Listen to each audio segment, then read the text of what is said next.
Imagine exploring the power of detachment, a trip that questions our core beliefs, a secret revealed to only a select few.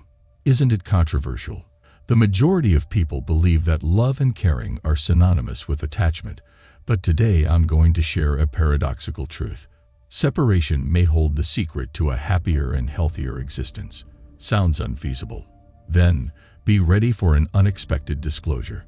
I will lead you through the less traveled routes of emotional and material detachment in this video, revealing viewpoints and psychological practices that may appear paradoxical, but are necessary for personal development and emotional well-being. Paradoxically, the first step towards detachment is a step back, seeking a time of separation to acquire clarity rather than to leave a hole. Imagine yourself at a boisterous party where everyone is merrily chatting, and there is a lot of music playing. It might be quite difficult to hear a buddy whisper in this environment. Similar to how party noise may impair our ability to think clearly, our emotions can also get elevated when we are extremely concerned with someone or something. Releasing yourself from that cacophonous setting resembles retreating into a calmer spot where you can hear your own ideas and think more clearly. Seneca was a philosopher of great insight who emphasized the need of coming back to oneself. This return involves not only geographical distance, but also psychological and emotional distance. When our emotions get in the way of our judgment, stepping back lets us see them for what they are, separate beings from our essence, just as one might appreciate clouds floating across the sky. This distance is not the same as being indifferent. Rather, it's a method of looking at the circumstances and our responses with objectivity, as if we're examining the whole chessboard rather than just the piece we're now holding. The Stoics advised living in isolation in a remote hamlet, but in modern times, it's often sufficient to just switch off your phone, go for a walk, or sit in quiet in a room. The most important thing is to establish a space where the constant cacophony of daily life does not smother your thoughts and emotions. In these peaceful times, we learn how to make choices based on inherent knowledge, thoughtful analysis, and logical reasoning, rather than fleeting emotional responses. Your power tool is this backward step. Go to a place where you are free to breathe and see beyond the haze of the present. Thinking logically about the need of distance is the second phase in the detachment process. Removing a person from one's life is a deliberate and thoughtful action that embodies the virtues and wisdom of Stoicism, rather than a snap decision. Consider your life to be a sailing journey, with the people in it representing the winds and currents. While some of these help you cruise across calm seas, others could put you in danger. It is vital for you to know which winds to favor and which storms to avoid as the ship's captain. This choice is a deliberate adjustment to your life's course that is in line with your values and well-being rather than a means of escape. The Stoic philosopher Epictetus stressed the need of making connections that are in line with our inner selves. Epictetus overcame his position as a slave to become a wise man. By seeing your relationships as mirrors, you may examine what peace, growth, and understanding they represent for you, as well as what unease, discomfort, and anguish they reflect back to you. Detachment is a deliberate decision made to protect your own morals and integrity, not an act of renunciation. Rather than advocating for a cold-blooded logic, Stoicism invites us to think about the harmony or discord that others bring to our lives. Epictetus once said, "We are not disturbed by what happens, but by our thoughts about what happens." Keep that in mind as you consider this choice. The decision to put someone else out of your life has more to do with how you see them than it does with the actual person. They could stand for a thrilling phase of your growth or a side note that veers off course. In the end, choosing distance is an attempt to write a life narrative that you can be proud of. It's a pledge of loyalty to oneself, to one's principles, and to one's path. Stoicism teaches us to politely keep our distance from those who don't contribute anything and to cherish the connections that enhance our story. It's not about creating a life in which every event and person is carefully chosen. Rather, it's about creating a narrative that has resonance and significance. Speaking with a trustworthy person is the third phase in this distancing process. When life appears like an unmatched puzzle at times, it's time to take a cue from Stoic wisdom. The fortitude of great thinkers also emphasizes the value of relationships, stressing that finding a reliable person is similar to finding an anchor during a storm. This exchange offers insight and fresh viewpoints. It's more than just an expression of emotion. It's similar to having a co-pilot on your life's journey, someone who provides guidance when you feel disoriented. Seneca, who had a deep appreciation for human nature, recognized the knowledge derived from sharing. He saw a buddy as a mirror reflecting our innermost realities as well as our outward looks. This exchange helps us comprehend our path rather than only reflecting who we are. When we let someone into our inner world and share our thoughts and emotions with them, we are doing more than simply exchanging words. Through this sharing, a community of sympathy and understanding is formed, and insightful comments are shared in addition to condolences. It is important to carefully choose whom to trust, preferably someone who embodies our core beliefs. This individual becomes an echo of our ideals, guiding our feelings and thoughts. Their job is not to fix our issues. Sometimes, they may be of enormous assistance simply by listening. Their presence serves as a reminder that we are not traveling alone. When you exchange ideas with someone, you could find nuggets of knowledge in their words, sparks of reality that shed light on many viewpoints. Stoicism shows us how to overcome life's challenges with peace of mind and the help of a select group of people. This community relies heavily on your confidence, demonstrating yet again how strength often arises from solidarity. Releasing yourself from someone or something does not imply giving up everything that makes you human. In actuality, the fortitude and clarity required to traverse the complex web of life are supplied by these human connections. You discover real anchors to help you manage the shifting waves of life and bridges to clarity in these meaningful chats with this trustworthy individual that go beyond simple banter. The setting of emotional boundaries is the fourth stage towards separation. It's like steering a ship through a storm, with powerful and sometimes overpowering emotional waves, when intense sentiments rule the emotional terrain. The goal of Stoic instruction is to educate students how to skillfully and discernibly navigate through these waves rather than try to avoid them. This entails understanding when to grab hold of the ship's helm firmly and when to let the waves take us. Although emotions are a natural component of being human, they have the potential to lead us astray if they are not restrained. The art is in feeling these things without allowing them to consume us. Epictetus tells us that our interpretation of events shapes who we are, not the events themselves. This is due to his deep grasp of the human spirit. This knowledge is essential for drawing emotional boundaries. It's like having a mental caregiver who greets each of our emotions as they enter, but keeps them from taking over our inner space. When we are angry, for instance, we recognize it and know why it is happening, but we don't let it control our behavior or emotions. Identifying our emotions means having a conversation with them, recognizing their function, and guiding them so they don't overpower our reason. Setting these limits in reality could include giving oneself permission to experience a certain feeling for a while. We may say something like, "I will give myself permission to feel frustrated right now, but afterward, I will concentrate on finding solutions." This suggests controlling our sentiments rather than rejecting them. It's a balancing act, like a tightrope dancer who knows when to give up yet keeps his eyes on the rope. We may honor our feelings without taking them prisoner by acting in this way. We sense, we comprehend, and then we guide them back into a rational and harmonious condition. This technique focuses on managing and moderating emotions rather than suppressing them. Analyzing the possible effects of this separation is a critical and essential phase in the detachment process. It's important to stop and consider all of our options when we come to a fork on the path of detachment. Instead of promoting rash actions, Stoicism highlights the need of careful thought. Consider every route as a possible future where various things may happen at every step. What is ahead of you on the distance learning path? Will it be regret and a yearning for what was left behind, or development, calm, and a more cohesive identity? This foresight exercise is more about being cautiously prepared than it is about making precise predictions about the future. Marcus Aurelius, an emperor who had to bear the responsibility of leading a large empire, echoed the Stoic principle of utilizing the past as a guide for the present and future. Marcus Aurelius utilized meditation on the past to inform his aspirations for the future. Consider the moments when you separated from yourself and assess the results.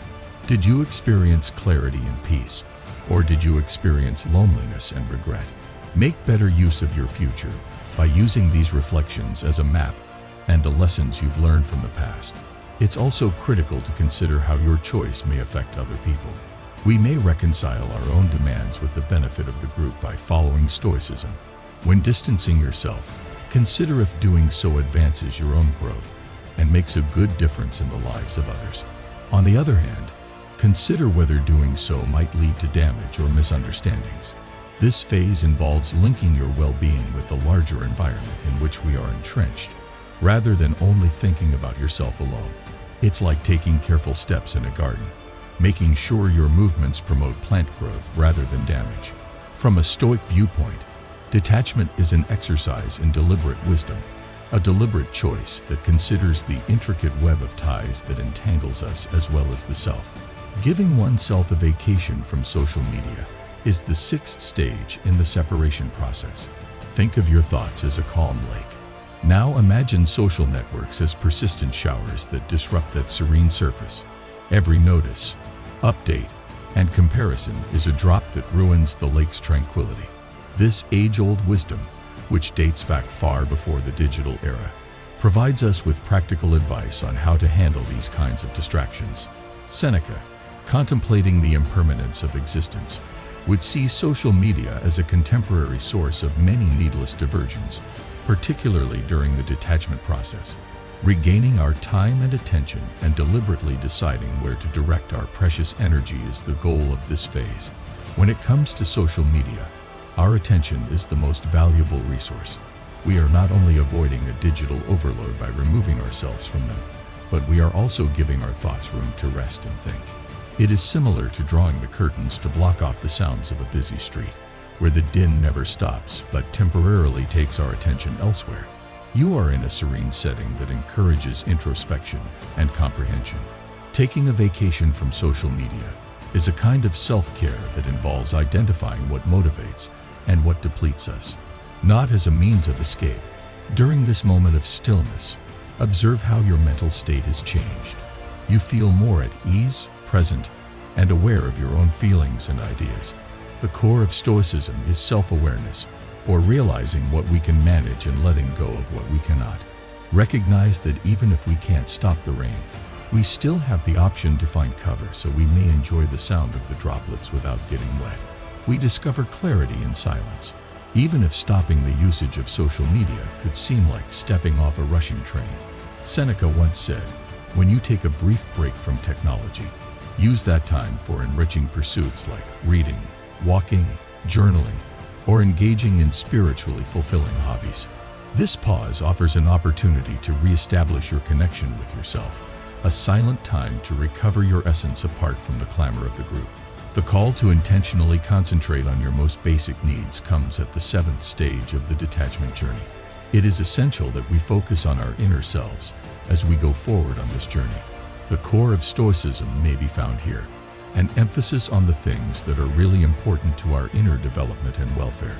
In order to grow what really feeds the spirit, this entails letting go of the unnecessary, the noise, and the trivialities. Go beyond only meeting your physical requirements and focus on things like moral rectitude, emotional support, and personal growth. Consider your life to be a garden. What are the essential components for your success? Determine what is essential to your emotional and spiritual development, just as sunshine and water are to plants. Epicurus, who flourished in the face of adversity, was acutely aware of the value of concentrating on what matters most.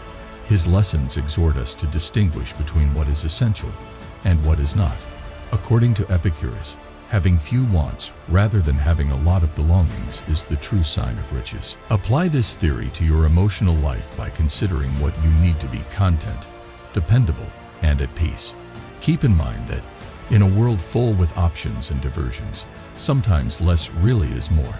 It is necessary to consider what really offers true pleasure and calm in order to find fulfillment in simplicity and depth. In practical terms, this may include setting aside some time to think about what really makes you happy, whether it be via introspection, deep talks, pursuing a passion, or other soul-stirring pursuits. Setting a priority list for these necessities is similar to packing for a trip. Only bring items that will enhance your experience. Detachment from superfluous individuals or circumstances that don't align with your essential requirements is made easier with this deliberate attention. You create a strong basis of stability and satisfaction by orienting your life around these basic requirements. This is an ongoing process that involves continually going back to what really matters. It is not a one-time activity. Continue to review your basic requirements as you go through life, adjusting and realigning them to fit your evolving demands. This concentration serves as your compass, helping you to navigate life's complexity with purpose and clarity. In our path towards detachment, the 8th step, the celebration of gratitude and the recognition of the present, marks a significant turning point. Here, we go deeply into the virtue of thankfulness, which is distinctive among the Stoic foundations. This phase entails taking a critical and grateful look at what we now have, seeing the gifts and priceless lessons that are concealed in every encounter. Being grateful is more than just saying thank you for the good things in life. It's also about appreciating the lessons that may be learned from difficult circumstances. We may think at the world and our lives from a whole different angle by practicing gratitude. Difficulties become stepping stones for our character development and personal improvement. This paradigm change causes us to refocus our attention from our shortcomings to a profound appreciation of the gifts that are within our grasp, continually counting our blessings, whether they be from significant experiences, times of peace and introspection, or contemplation of the beauty of the natural world, helps us live more fully and mindfully in the present, which fortifies our emotional resilience. This technique is likened to creating a rich tapestry of experiences, where every grateful thread enhances the magnificent mosaic of our life with new hues and textures. This phase asks us to embrace life as it is, seeing every event as a priceless chance for growth and development on a personal level. Thus, we open the door to a deeper connection with the present moment and a greater understanding of life's purpose by including thankfulness into our path of detachment. It seems like we are unearthing a lost treasure, where the riches are found in the things we own as well as the lessons we learn from our experiences. The 9th step is to encourage adaptability and a willingness to change. We are pushed to embrace not just the impermanence of everything, but also the unpredictable nature of the world around us at this pivotal point in the detachment process. Events happen all the time in life, and some of them are beyond of our control. What we can manage, however, is how we react to these occurrences and how we feel. In this application, mental flexibility refers to an active stance of adaptability rather than only a passive reaction to changes. It entails having the bravery to face the unknown and being prepared to let go of our preconceived notions and attachments when required. It resembles navigating a raging river where we must continually change direction to follow the currents. This is not a call to abandon our ideals and beliefs. Rather, it is to discover adaptable means of putting them to use in various contexts. Developing flexibility also helps us become emotionally resilient. We lessen resistance and misery that often accompany resisting the inevitable when we acknowledge change as an unavoidable aspect of life. Rather, we become adept at adapting to our environment and transforming setbacks into chances for improvement. Furthermore, flexibility gives us the ability to find the bright side of things, even in the worst of circumstances. This is not to say that hardship or adversity should be ignored. Rather, it is to discover methods to develop personally and intellectually from these situations. In the end, Step 9 asks us to dance with life, to accept its ups and downs with dignity and modesty. It serves as a reminder that life is a never-ending voyage of discovery, and that our capacity for adaptation and learning is what keeps us alive in the face of adversity. Thus, we are setting ourselves up for a fuller, more meaningful, and resilient existence by making flexibility a core element in our search of detachment. Step 10. Share and empathize with others. The road of detachment's 9th stage focuses on developing empathy and sharing techniques. Motivated by the tenets of Stoicism, We understand the value of forming meaningful connections with people and making a good impact on their lives. The capacity to comprehend and experience another person's emotions is known as empathy. This phase teaches us to listen intently, to put ourselves in other people's shoes, and to recognize other people's feelings and points of view. As a result, we are able to build relationships with others around us that are built on mutual respect and understanding. Conversely, sharing entails making a proactive contribution to the welfare of others. This may be accomplished in a number of ways, such as by providing practical assistance or by providing emotional support. By sharing, we improve not just the lives of others, but also our own feeling of satisfaction and purpose. It's important to keep in mind that this phase involves changing our ties with others into deeper ones rather than severing them altogether. Sharing and empathy serve as bridges that really and profoundly link us to one another. By being empathetic and sharing, we match our actions with the virtues and kindness of the Stoics, making the world a more caring and helpful place. This enables us to lead satisfying lives in which being detached does not render us uncaring. Rather, it makes us more conscious and interconnected human beings. Step 11. Fuel your body and mind. The 11th step on the road of separation is to focus on looking for our physical and mental well-being. In order to keep our physical and emotional equilibrium while navigating life's complications, we must take this crucial step. We start by taking care of our minds via self-reflection and mindfulness exercises. Being mindful entails paying attention to our thoughts and feelings while stepping back from judgment. This lessens stress and fosters mental clarity. Contrarily, self-reflection enables us to recognize our thought and behavior patterns and pinpoints possibilities for personal development. In addition, we set aside time to read, study, and engage in creative endeavors as ways to nurture the mind. This keeps our minds sharp and inquisitive, helps us learn more, and fosters creativity. We recognize the significance of eating a nutritious diet, exercising often, and getting enough sleep when it comes to taking care of our bodies. Because our bodies are the means by which we experience the world, taking good care of them is essential to living a balanced existence. This stage serves as a reminder that practicing detachment involves more than simply relieving ourselves of stress and anxiety. It also entails making investments in our mental and physical health. By taking care of our body and mind, we link ourselves with the virtues and wisdom of the Stoics, making us more resilient and peaceful in the face of life's hardships. Step 12. Comply with Stoic ideals. This stage serves as a reminder that self-care is a crucial component of the separation process. Stepping out on the road of detachment from people, events, or complications, we find that the precepts of Stoicism provide a plethora of profound understanding and useful advice. This age-old concept invites us to sit back, reflect carefully on the causes of our detachment, have insightful conversations, set limits for our emotional responses, and weigh the effects of our decisions. Our behavior is in line with Stoic ideals as we disengage from constant outside pressures, like social media, and concentrate on our basic requirements. With its ageless wisdom, Stoicism shows us that emotional insensitivity and detachment are not the same thing.